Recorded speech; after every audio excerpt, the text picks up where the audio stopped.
Welcome back to Global Marketing Day. We are in our 14th hour of broadcast, and so far we've seen thousands of tweets, questions. Thank you all for participating. It has been amazing so far. I'm Casey Gillette, your host here in New York. For those who've just joined, Global Marketing Day was developed by Semrush. Great advice, practical tips, the things that we all want, and you don't even have to leave the comfort of your home, which makes it even better. We have 2 more sessions before we switch over to Lee Oden here in our New York studio. But before we do that, we have Terry Rice. He is Entrepreneur Magazine Marketing Expert in Residence and contributor. As a consultant, Terry helps companies grow their bottom line by making a genuine connection with their audience and amplifying that story on various digital platforms. I'm really excited about this panel, especially as a content marketer myself. But there's this disconnect between the way businesses try to engage their audience and the way the audiences actually want to be engaged. So Terry's going to explore that disconnect and provide listeners with tactics in the presentation content, how storytelling drives the purchase process. After his presentation, we're joined by 2 panelists. We have Matt Perlman, VP of Strategic Programs at Path, and Alex Levin, Director of Growth and SEO at Trusted Media Brands. So Matt's been working at Path for 5 years and is responsible for strategy, ideation, and partnering with Path's marketing team on fulfillment.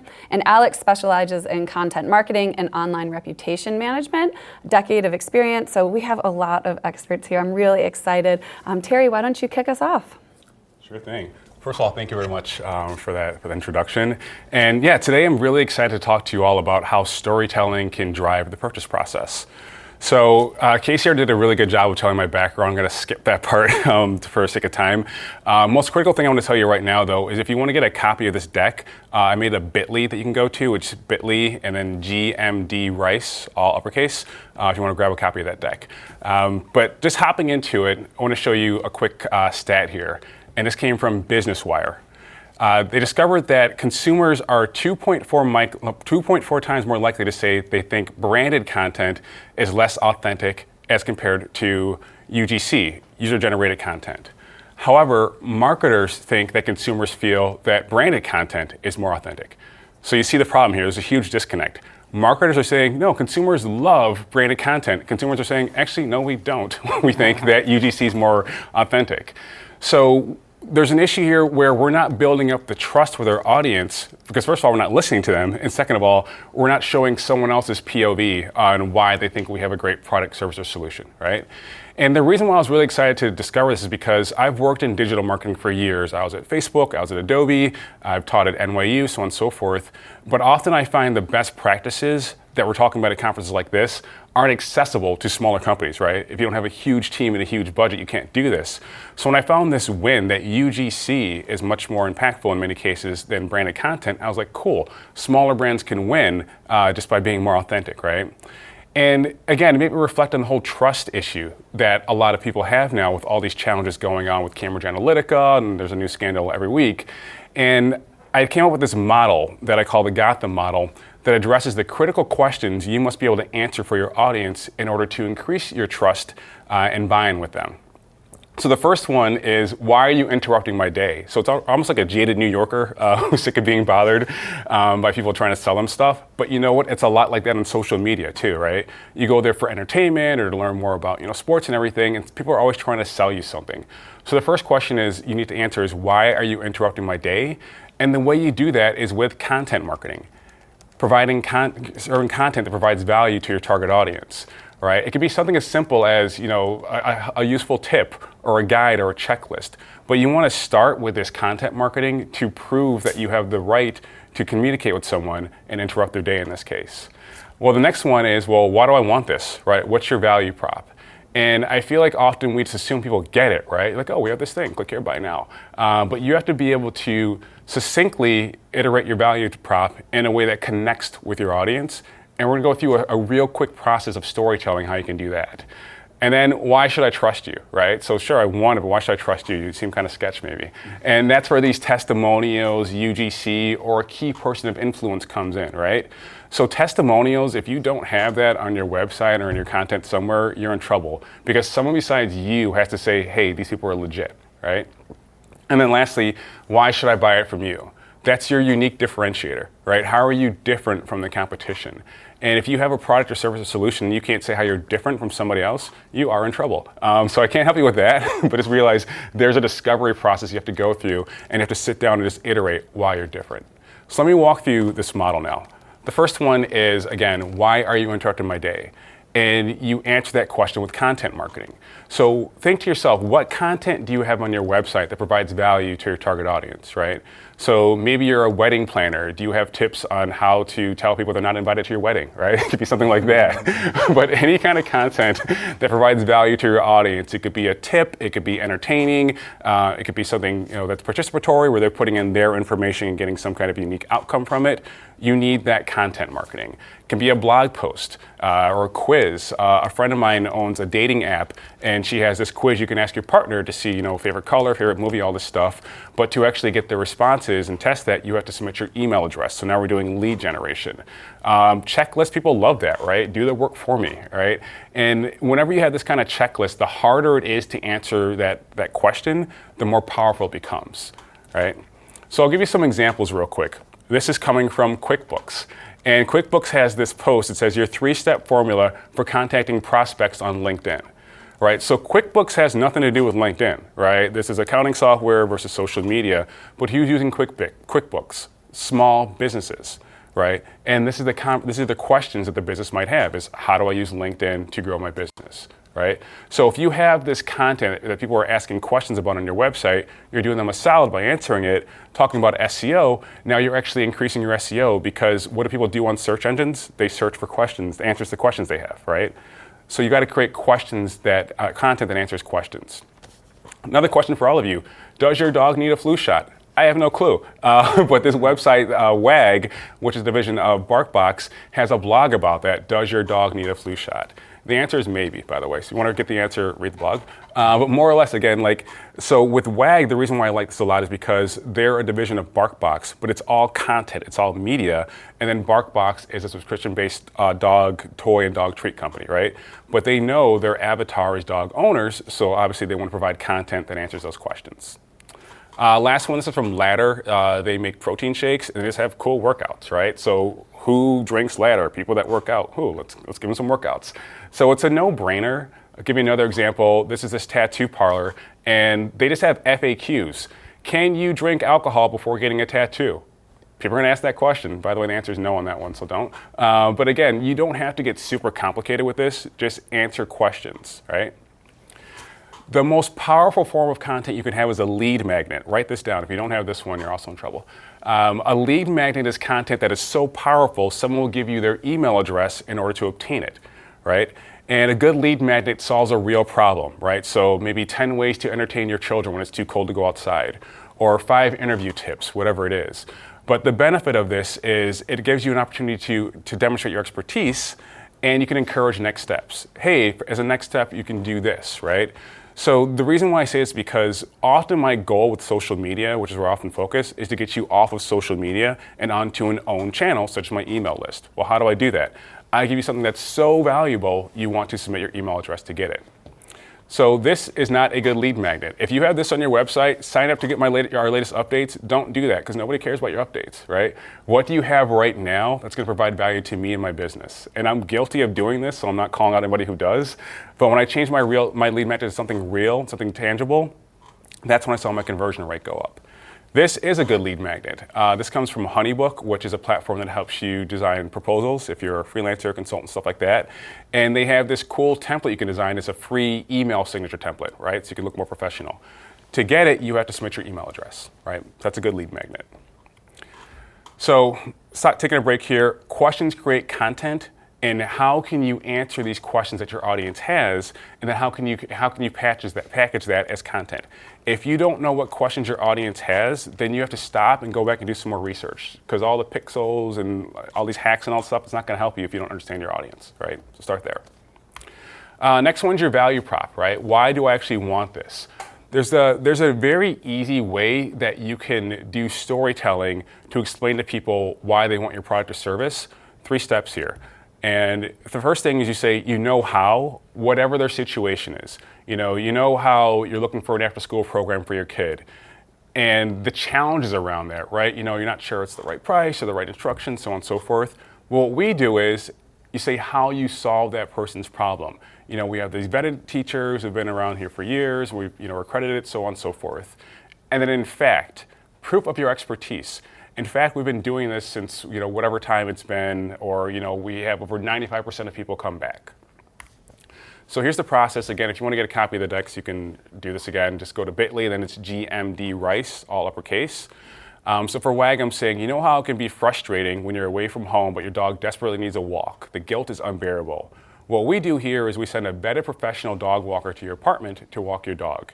And in fact, we've been doing this since 2015, and we've walked over 3 million dogs, most of them more than once. All you got to do. Next thing, why should I trust you? Testimonials, right? Again, you can't be the only one telling the story. Really good example here from Athletic Greens, which is a green shake. So it's something I use and actually enjoy. But basically what they're doing is they're using UGC from their audience of people saying how great it is, how much they appreciate being able to take it every day. You can use this instead of coffee, so on and so forth, right? And you can actually encourage UGC in person. This is my buddy Max Bauman. He owns a company called Bear Power Foods. He just walked around Malibu Beach saying, hey, try this shake, and don't let what you think about it. They recorded people, that became Instagram stories, and these outperformed branded content for retargeting campaigns as an Instagram story. Lastly, why should I actually buy it from you? You need an impactful and real differentiator. Right? How are you different from the competition? It could be your quality. It could be your price without sacrificing quality.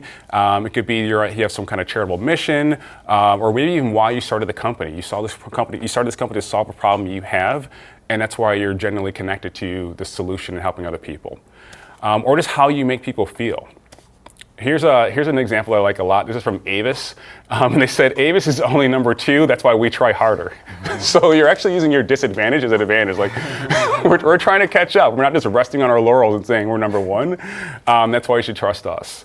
Here's another one by this company, Highleat, where they're saying, they're talking about their charitable mission, right? So for every time you buy a product for them, they dedicate 10% to another company, so on and so forth, right?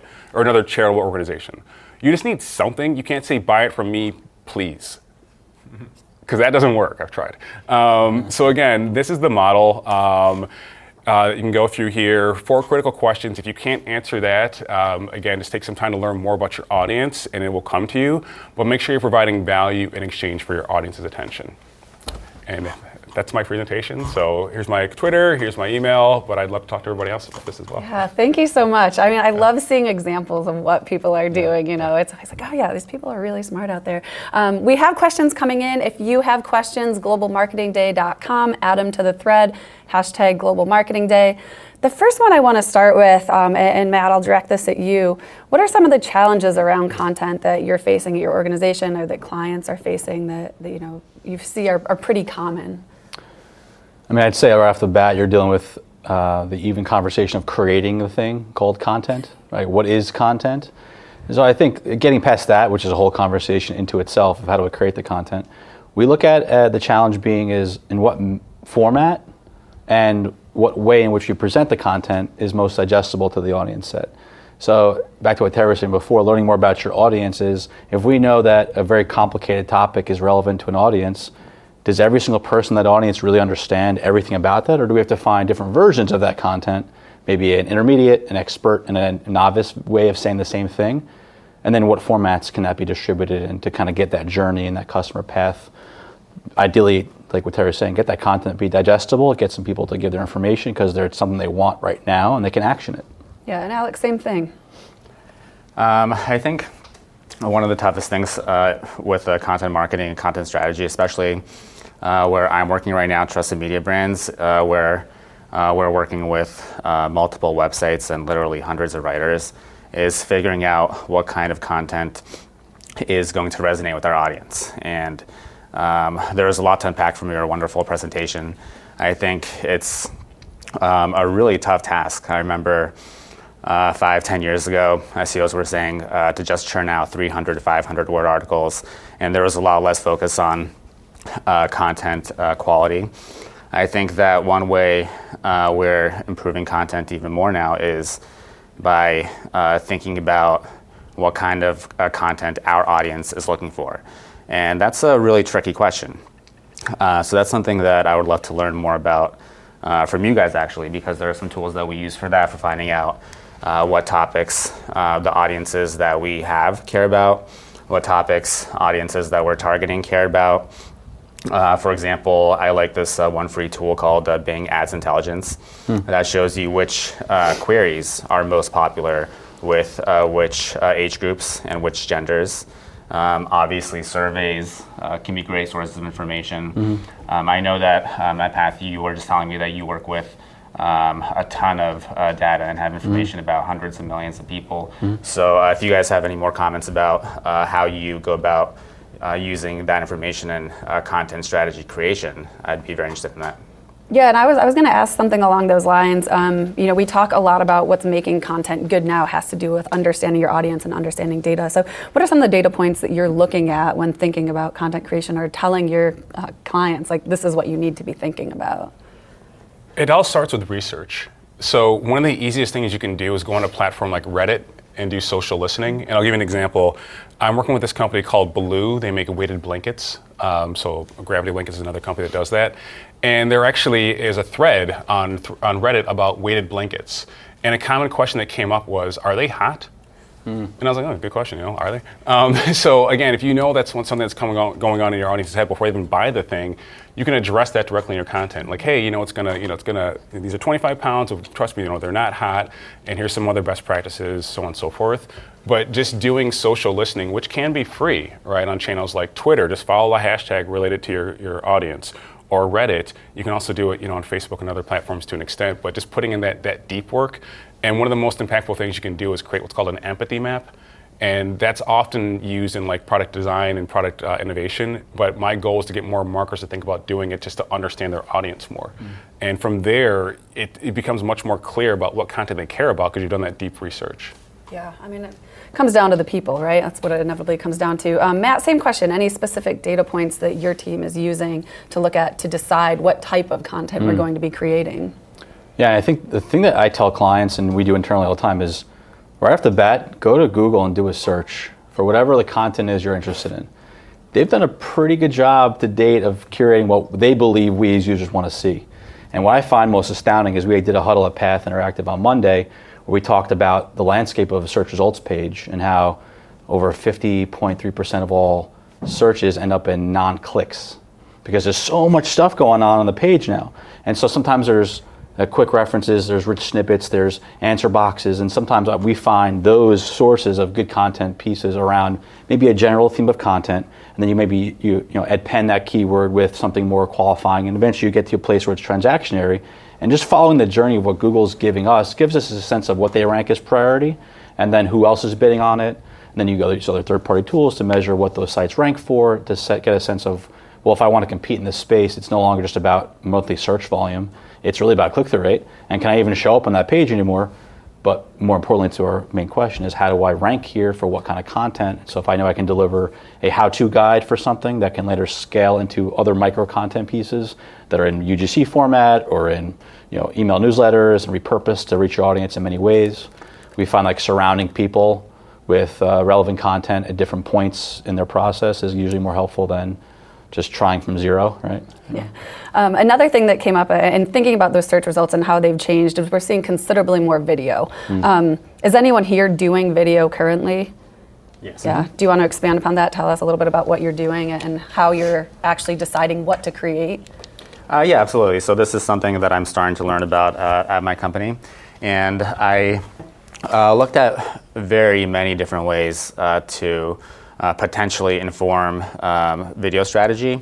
But ultimately, after many iterations of keyword and video keyword research, what made the most sense to us is to create videos for pages that we already know are getting the most traffic. So that's one of the easiest ways to monetize those videos off the bat. But then there are lots of other really creative things that we can do. For example, one thing I love to use Semrush for is to find out which keywords trigger video results in search results. So you can get a little more bang for your buck by creating videos around those keywords. We can also look at metrics like cost per click, which even though it's an AdWords metric, we can still use that as an indicator for how profitable a video could be for us. So there are lots of metrics like that that we can include in our formula for that type of research, but ultimately I think the pages that get the most traffic or that you expect to get the most traffic in the future should be priorities. And I also want to say I really liked your point earlier. And I think that with all the tools that we have that we can use for content and keyword research, one of the best things that you can do is just a simple Google search, because the top results are going to be the ones that Google thinks are the most relevant for that term. It's a really good indicator of what kind of content you should be creating, not necessarily plagiarizing, but good food for thought. Yeah, Google just controls us, don't they? I think there's a lot of challenges. I think we could talk about this forever, right? Whether it's video or resources. That's the one thing that always comes to mind for me, whether it's video or blogs or, you showed a couple really great examples. And what I liked is that they were brands that maybe not everybody knows. So if you're a brand that you're not some big brand with a huge budget, where would you suggest they start when they're thinking about content, right? What does that starting point look like? From my perspective, it goes back to just better understanding who your audience is, and again, like what questions do they have. If you can't sit down and think of 10 questions your audience has and 10 ways to answer that, obviously, then that tells you have to go back and do some more research. But also just look at your competitors or similar companies. Like join their email list, follow them on social media, get an idea of what's working for them. And if you see they're getting a good engagement for something that you can also authentically speak to in your own unique way, then that's a good indicator that this is valuable content. Yeah, and same thing. Any thoughts on that? I think oftentimes my clients if they're smaller businesses, they're overwhelmed by the conversation of creating content. So we'll drive it to a business dialogue first, which is sometimes more digestible for them. Meaning, what kind of clients are you looking for this year? What kind of information do they need? Go find the 10 that you trust wholeheartedly. They'll never fire you for any reason, and ask them some questions like Terry's saying. Maybe they fill out a Google form. Maybe just send a quick email. Hey, I'm looking to improve my business. I have some thoughts on how we can do that. Can you give me some feedback? I value your opinion.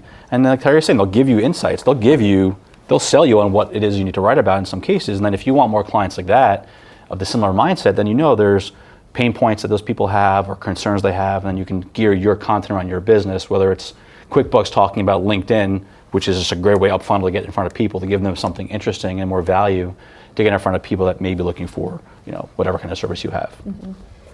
Okay, so we have a couple minutes here, and I'd love to get each of your thoughts on, we're moving into 2020, which is just crazy. What are some of the trends that you're seeing coming up in content, whether it's, voice search or video, or, someone talked about TikTok earlier, which I'm too old. But, Alex, maybe talk to us a little bit about what you're seeing and where businesses should be focusing. Sure. So one thing that I know a lot of SEOs have been talking about for a while now, especially Rand Fishkin. I saw him talk about this a little while ago, about how, and I think you mentioned this also, about how fewer and fewer clicks are actually going to businesses, and Google is keeping more traffic on its own site. I think the number was around 50%. I forget exactly what, around 50%. Yeah, and we're seeing that with our own sites also losing a lot of traffic to Google rich features. So it's kind of sad to hear SEOs talking about things like barnacle SEO and taking what we can get. And I haven't heard, I think it's a great start that we're talking about it. I haven't heard any really miraculous sounding solutions to the behemoth that is Google. So I will bring up another topic that I think is very interesting, and I think that is already very important in search, and I'm curious about how it's going to continue to evolve, which is Google's, how much attention Google pays to engagement. And I know that's kind of a controversial topic. I know that I've spoken with a lot of SEOs who think that in some form, even though Google doesn't admit it, that some engagement in some form, even if they're calling it clicks, is a part of RankBrain, and that Google actually is paying. It makes sense, right? If they have information about what pages people are actually clicking through to and staying on for queries, that it makes sense for Google to want to rank those higher. Then Gary Ilyas came on, did a Reddit Ask Me Anything, and said that Rand Fishkin didn't know what he was talking about. That's not true. There's no such thing as pogo sticking or dwell time, that they just look at clicks. So this is something I've been talking about with a lot of SEOs, and to me, Google has given me so many reasons not to trust what Google says in the past. Like for example, just recently, like Google announced, oh, by the way, we haven't been using these tags, these next prev tags for the past couple of years. Sorry, we didn't tell you that. Just as an example. So this is one of those cases where I don't really trust that Google is saying they're not looking at engagement, and I'm curious if you guys have any thought about Google's use of engagement metrics in the future. Yeah, well, I think it's a good conversation for sure. We actually have to wrap up here, but you could join the hashtag Global Marketing Day. Certainly would be a good conversation to have there, and I'd love to know what everyone thinks on that. Thank you so much, Terry. Thank you. That was an excellent presentation. Thank you to everyone here in the New York studio, Terry Rice, Entrepreneur Magazine marketing expert in residence and contributor, Matt Perlman, VP Strategic Programs at Path, and Alex Levin, Director of Growth and SEO at Trusted Media Brands. Thanks again. Thank you for having us. Thank you all.